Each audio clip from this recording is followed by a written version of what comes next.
Hi అండి. మనం ఎప్పుడైనా సరే గానీ బోట్‌నెక్ కుట్టినప్పుడు వెనకాల ఓపెన్స్ లేకుండా ఏదైనా షేప్ పెట్టమని అయితే అడుగుతా ఉంటారు గదా! అలాంటప్పుడు కొత్త టైలర్స్ అయితే చాలా భయపడతా ఉంటారు. ఏంటంటే భయపడకుండా ఎలా కట్ జేసుకోవాలంటే మన లైనింగ్ క్లాత్ వచ్చేసి డిజైన్ ఏదనేది వాళ్ళ ఇష్టాన్ని బట్టి మనమైతే లైనింగ్ బ్లౌజ్ మీద డిజైన్ అయితే కట్ జేసుకోవాలి. అలా కట్ జేసుకున్న తర్వాత మనం మెయిన్ క్లాత్ వచ్చేసి సీదా ఉండాలనమాట. దానిపైన వచ్చేసి లైనింగ్ వేయాలి. అలా లైనింగ్ వేసుకున్న తర్వాత మనం ఏం చేయాలంటే ఈ ఒక పావించు గ్యాప్ తోటైతే మనం డిజైన్ ఎలా మార్క్ వేసుకున్నామో దాన్ని సైడ్ నుంచి ఒక పావించు గ్యాప్ తోటైతే కుట్టు వేసుకోవాలి.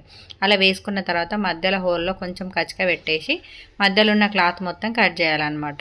అదే పావించు గ్యాప్ అలాగే ఉంచేసి కట్ చేయాలి, కుట్టు మీదకి రాకుండా. కట్ చేసిన తర్వాత ఉల్టా తీసేయాలి. ఉల్టా తీసిన తర్వాత చిన్నగా ఇలా మనం అడ్జస్ట్మెంట్ చేసుకుంటూ తర్వాత దానిపైనుంచి ఒక పావించు గ్యాప్ తోటి, లేదంటే మీకు కుట్టడానికి అనుకూలంగా ఉందంటే పక్క నుంచేలే ఒక స్టిచ్ కనుక వేసిన